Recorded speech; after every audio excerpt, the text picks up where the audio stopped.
While world leaders pondered Wednesday how best to respond to Syria's alleged use of chemical weapons against its people, Syrian refugees in Jordan staged a demonstration in support of possible U.S. intervention. We've protested today to say to the free world and to Obama that the time has come. The red line has been crossed by Assad. It's time to send a strong message to Bashar and to destroy Scud missiles and the chemical weapons, which have been used by criminals to kill honest civilians. For some refugees in Jordan's Zlatica camp, one of the world's largest, an intervention after 2 years of death and destruction in their country is too little, too late. The military strike is late.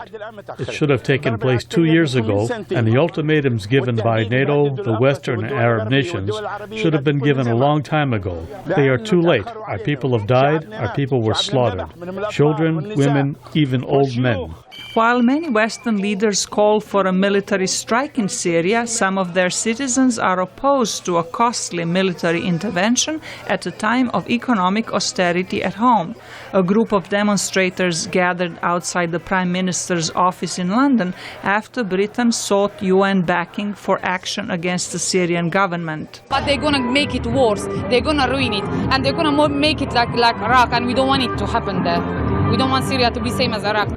Commentator Brian Bender of the Boston Globe newspaper says the most recent public opinion polls show that 60% of Americans are opposed to any military role for the United States in Syria. He says the protracted war in Iraq is often given as the reason. In the wake of the Iraq War, where weapons of mass destruction, chemical, biological, possibly nuclear weapons, were the rationale for the war, and it turned out that Saddam Hussein did not have them, I think that there's going to be a lot of skepticism in the United States, but also abroad.